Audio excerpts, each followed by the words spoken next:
The desperate call the Valtrex had always believed in the goodness of civilization. For 3,000 cycles they had traveled the stars as merchants, scholars, and diplomats. Their homeworld of Valtros Prime was a jewel among the trade routes, where beings from 100 different species gathered to exchange knowledge, art, and goods. The Valtrex prided themselves on never raising weapons, never building war fleets. They believed that reason and trade could solve any conflict. They were wrong. The Krelith came without warning. At first, the sensors detected them as a strange anomaly at the edge of the system, a massive cloud of organic matter, moving with purpose through the void. The Valtrex Science Council studied it with curiosity, believing it to be some rare cosmic phenomenon. They sent probes. The probes never returned. They sent messages. Silence answered. Then the cloud moved closer and the truth became horrifyingly clear. The Krelith were not a phenomenon. They were alive. Billions of creatures merged into one vast consciousness, a swarm that consumed everything in its path. The first attack came at dawn on Valtros Prime. The sky turned black as the swarm descended. They were like insects, each the size of a ground transport with razor-sharp mandibles and bodies that seemed to shift and writhe with unnatural hunger. They fell upon the cities with a sound like thunder. Buildings crumbled. Ships trying to escape were torn from the sky. The Valtrex defense forces, small and unprepared, fired their limited weapons. It was like throwing stones at an ocean. For every Krelith killed, 1,000 more took its place. High Counselor Thren stood in the central command chamber, his silver skin pale with shock.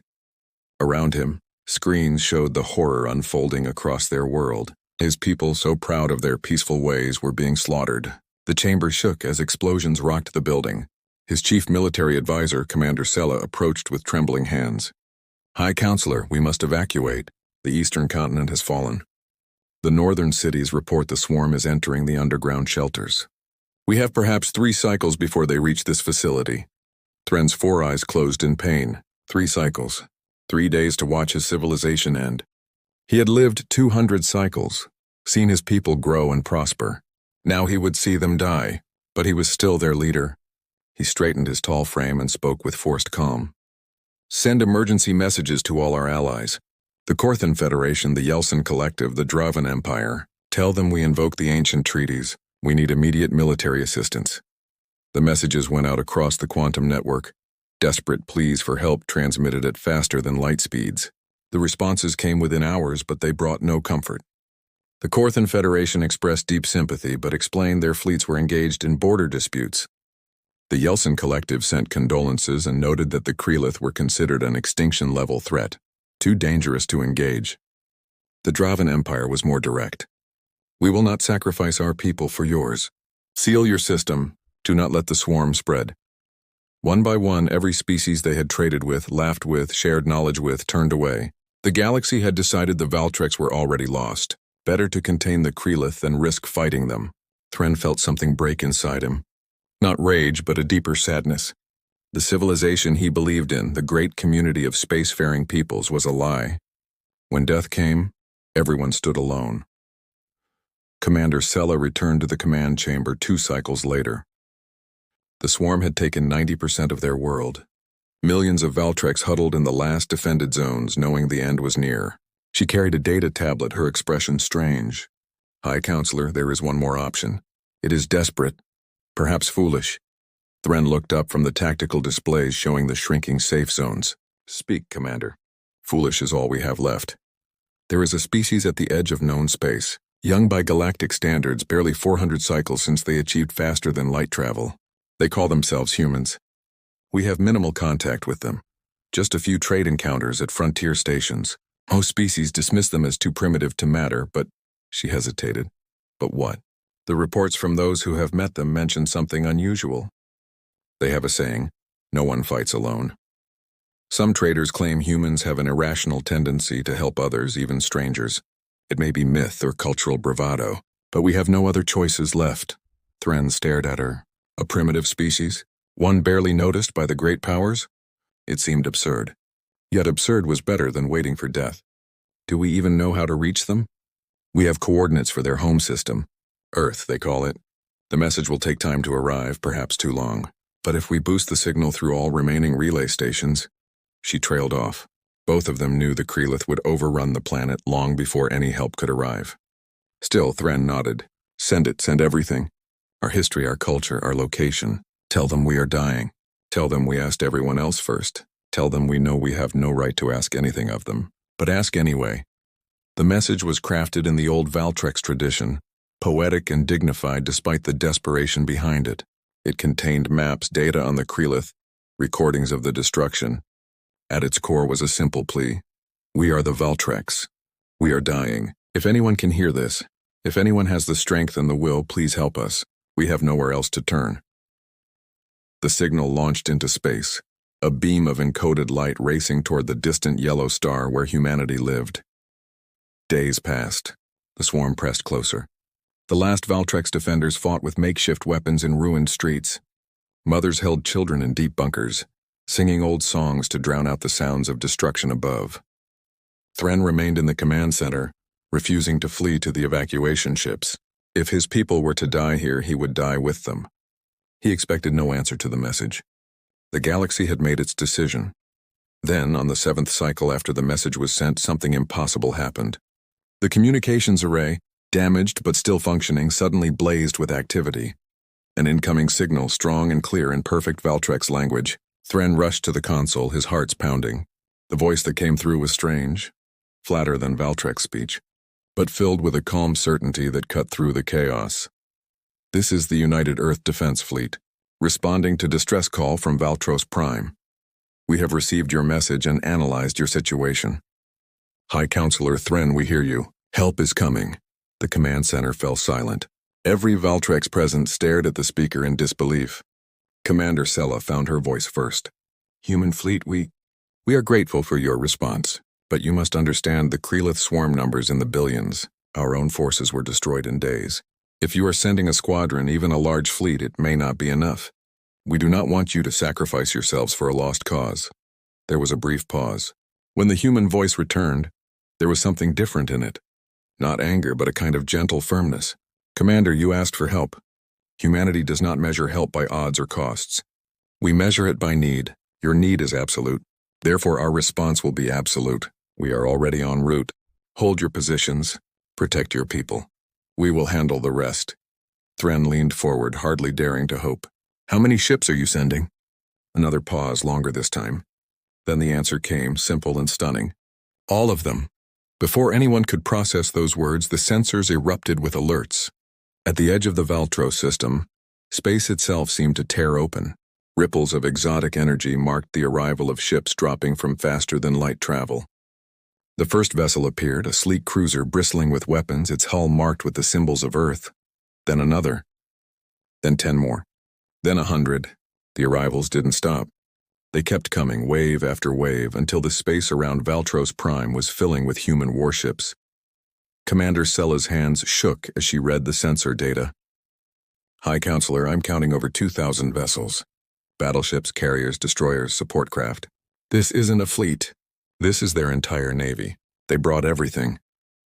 Thren felt tears form in his eyes, something Valtrex rarely experienced. The galaxy had abandoned them. These humans, these beings they barely knew, had sent their complete military might across the stars. For strangers, for people who had no alliance, no treaty, no bond except a desperate cry for help. The human voice spoke again. Valtros Prime, we are establishing defensive positions. All human forces are now under combat protocols. The Krelith swarm has been designated as hostile. Rules of engagement are weapons-free. High Counselor, get your people to safety. We're about to make a lot of noise. As if responding to the human arrival, the Krelith swarm began to shift. The massive organic cloud in orbit turned, orienting toward this new threat. Billions of creatures prepared to attack, to consume these newcomers as they had consumed everything else. They had destroyed countless species. They had never known defeat.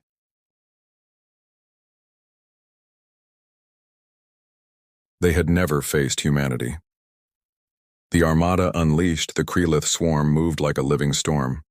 From orbit, the mass of billions of creatures began descending toward the human fleet. They had faced countless civilizations, consumed entire worlds, and never once retreated. To them, these new arrivals were simply more food, more matter to absorb into their collective consciousness. The swarm split into massive tendrils. each one containing millions of creatures reaching out to engulf the human ships from multiple angles. It was a tactic that had broken every defense they had encountered. In the command center on Valtros Prime, the Valtrex watched their sensors in horror and awe. High Counselor Thren saw the swarm approaching the human fleet and felt his hope waver. The humans had brought impressive numbers, but the Krelith outnumbered them 1,000 to 1. He had seen this same scenario play out with his own forces. The swarm would wash over the ships, tear them apart piece by piece, consume the crews. He wanted to warn the humans, to tell them to flee while they still could. But the human fleet did not flee. Instead, something remarkable happened. The 2,000 ships began moving in perfect synchronization. They shifted from their arrival positions into a formation that looked almost like a blooming flower. The larger battleships formed the center, their massive hulls creating a defensive core. Cruisers and destroyers spread outward in precise geometric patterns. Smaller frigates and corvettes took positions on the outer edges. Every ship moved to its place without hesitation, without collision, as if guided by a single mind. Commander Sella stared at the display in disbelief. The coordination is impossible, even with quantum communication. Organizing that many vessels in real time should take hours. They did it in minutes. She turned to Thren, her voice filled with wonder and fear. High Counselor, whatever these humans are, they are not what we expected. The human voice came through the communications again, still calm, now carrying a note of command that sent chills through every Valtrex listening. All civilian vessels clear the operational zone. Valtros defense forces fall back to planetary positions. Human fleet, this is Admiral Chen. Weapons free in 30 seconds. Let's show these things why you don't mess with Earth's neighbors. 30 seconds. That was all the warning given before humanity went to war. The Krelith tendrils reached the outer edge of the human formation, creatures screeching their hunger across every sensor frequency. They crashed into the first line of human ships, expecting to overwhelm them through sheer mass. Instead, the universe erupted in light. Every human vessel opened fire simultaneously.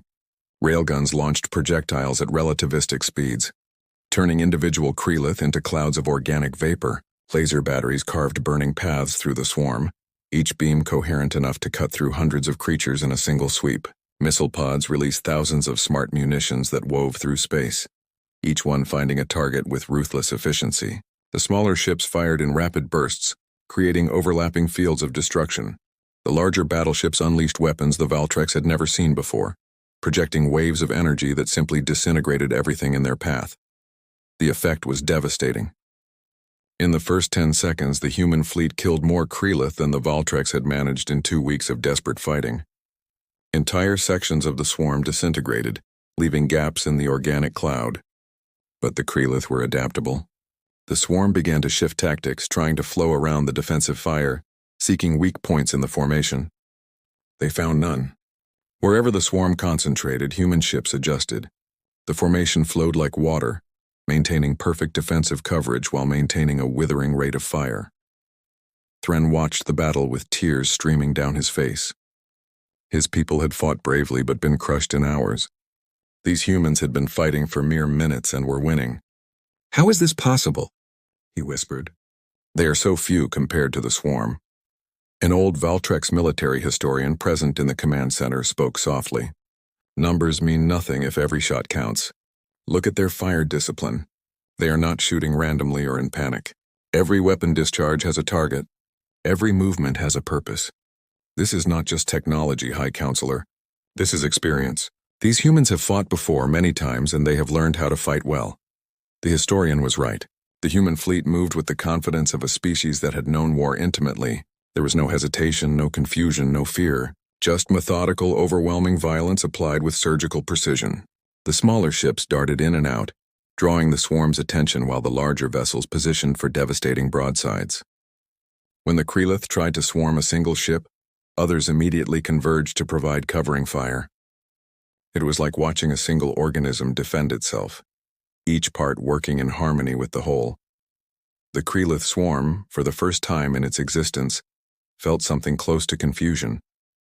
These beings were not fleeing or hiding. They were fighting back with terrible effectiveness. The swarm attempted its ultimate tactic, the one that had broken every resistance before. It concentrated its entire mass into a single spear formation. billions of creatures merging into one titanic thrust aimed at the heart of the human fleet.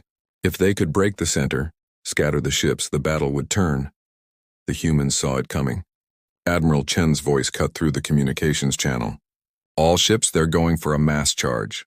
Carrier groups, launch all fighters. Battleship line, prepare the main cannons. Everyone else, hold the perimeter. This is where we end it. From the massive carrier ships in the center of the formation, thousands of small craft launched. Human pilots in single-seat fighters and bombers, protected by shields and armed with weapons that punched far above their size. They raced toward the approaching Krelith spear, not in retreat but in attack. The small craft wove through the swarm like needles through fabric, their weapons creating explosions that rippled through the organic mass. Behind them, the battleships powered up weapons that made space itself shimmer. Then the battleships fired. Beams of pure energy, each one drawing enough power to run a small city, lanced out from the massive vessels. They struck the core of the Krelith spear formation and burned through it like heated wire through snow. The swarm's charge broke apart, creatures spinning away in confusion as their coordination shattered. The human fighters pressed their advantage, diving deeper into the disorganized mass, targeting the larger organisms that served as nodes for the swarm's collective consciousness. The Valtrex in the command center could barely process what they were seeing. The tide of battle had completely reversed. The Krelith, unstoppable force that had consumed countless worlds, was being systematically destroyed. But what struck Thren most was not the human weapons or tactics. It was their demeanor. Through all the violence, all the chaos, the human communications remained calm. Orders were given quietly. Status reports were brief and professional. There was no boasting, no celebration of the slaughter. Just soldiers doing a job that needed to be done. Commander Sella pulled up detailed sensor logs, her scientific mind trying to understand what she witnessed. High Counselor, I have been analyzing their battle patterns. The humans are not just fighting to destroy the Krelith. They are positioning themselves to protect us. Every maneuver they make maintains a defensive screen around our planet. They could spread out and destroy the swarm faster if they were willing to let some creatures through to the surface. But they are not willing. They are fighting to protect us even if it makes the battle harder. Thren felt a surge of emotion he could barely contain. These strangers, these humans his species barely knew, were risking their lives not just to defeat an enemy, but to ensure no harm came to the Valtrex. It was a level of selflessness the galaxy had taught him did not exist. The battle raged for 6 more hours. 6 hours of continuous combat, human weapon systems firing without pause, crews working in shifts to maintain the assault. The Krelith fought with the desperation of a species facing extinction. They tried every tactic, every strategy their collective intelligence could devise. None of it mattered. The human fleet was simply better. Better trained, better equipped, better led. More than that, they were driven by something the swarm could not understand, a purpose beyond survival or hunger. They fought for others. As the last major concentrations of Krelith were destroyed, broken remnants of the swarm attempted to flee the system. The human fleet let nothing escape. Fast attack ships pursued every fleeing cluster, hunting them down with relentless efficiency. By the time the twin suns of Valtros set on the war-torn planet below, the Krelith swarm was extinct. Not scattered or driven off, but completely eliminated. 2 billion organisms reduced to drifting organic matter in the cold of space. The silence after the battle felt unreal. For 2 weeks, the Valtrex had lived with the constant sound of destruction. Now there was only quiet. The human fleet maintained its formation, though weapons were powered down. Admiral Chen's voice returned to the communication channel, and for the first time there was warmth in it. Valtros Prime, the threat has been neutralized. Your sky is clear. You are safe now. High Counselor Thren could not speak for a long moment. When he finally found his voice, it was choked with emotion. Admiral Chen, humanity has saved us from extinction. We can never repay this debt. We are a people of traders and scholars. We have nothing that could match what you have given us. The Admiral's response was immediate and firm. High Counselor, you owe us nothing. You sent a distress call. We answered. That is what civilized species do. That is what neighbors do. We do not measure help by what we might gain from it. Commander Sella stepped forward, speaking into the channel. Admiral, forgive me, but we must understand. We asked every allied species for help. All of them refused, citing the danger, the risk, the cost. You did not know us. We had no treaty, no agreement. Why did you send everything? Why did you risk so much for strangers? There was a pause. Then another voice came through, younger, female, carrying a slight accent. Commander, this is Captain Sarah Rodriguez, commanding the destroyer Valiant. May I answer that? At Admiral Chen's approval, she continued. On Earth, we have a very old saying. It comes from a time before we reached the stars, before we even left our own world. The saying is, no one fights alone. It means that when someone calls for help, you answer. Not because of what you might gain. Not because of treaties or alliances. But because it is the right thing to do. Because if we do not help each other, then what is the point of reaching the stars? We came in force because your need was great. We would do the same for any species who asked. Thren closed all four eyes, letting the words sink in. The galaxy had taught him that survival meant looking after yourself first. Humanity had just proven that philosophy was not universal. There was another way. A better way. Captain Rodriguez, Admiral Chen, all of humanity, thank you. You have not just saved our lives. You have restored our faith. We will remember this. The Valtrex will remember. Over the following days, the human fleet began recovery operations. Their ships did not immediately leave. Instead, they helped. Human engineering teams came down to the surface, assisting in clearing rubble and repairing infrastructure. Medical personnel treated Valtrex wounded with the same care they would give their own. Supply ships delivered food, medicine, building materials, asking for nothing in return. The Valtrex watched in continued amazement as these warriors transformed into helpers, their efficiency in peace, matching their efficiency in war. News of the battle spread across the galaxy at quantum speeds. The species that had refused to help the Valtrex now heard what had happened. They learned that humanity, barely noticed on the galactic stage, had mobilized their entire fleet to save strangers. They learned that the unstoppable Krelith had been utterly destroyed. They learned that when Earth answered a call for help, they answered with everything they had. In the command center, now being repaired by human and Valtrex workers side by side, High Counselor Thren stood with Admiral Chen. The human was surprisingly young for such a high rank, her dark hair streaked with gray, her eyes carrying the weight of command. She stood looking out at the damaged but recovering city, human and Valtrex moving together through the streets. Your people are resilient, High Counselor. They will rebuild. They will thrive again. Thren nodded slowly. Because of you. Because humanity showed us that the galaxy is not as cold as we thought. Tell me, Admiral, what does Earth want in return for this? Resources? Trade rights? Territory? We will give what we can. Admiral Chen turned to him, a slight smile on her face. We want you to do the same thing we did. If someone else sends a distress call, if another species faces extinction, do not turn away because it is dangerous or costly. Answer the call, help them. That is what we want. We want a galaxy where no one fights alone, where no one dies alone. Can you promise me that? Thren felt something shift in his chest, a weight he had carried for weeks finally lifting. He stood straighter, his silver skin catching the light of the recovering city. I promise, Admiral. The Valtrex will honor this. We will answer the call.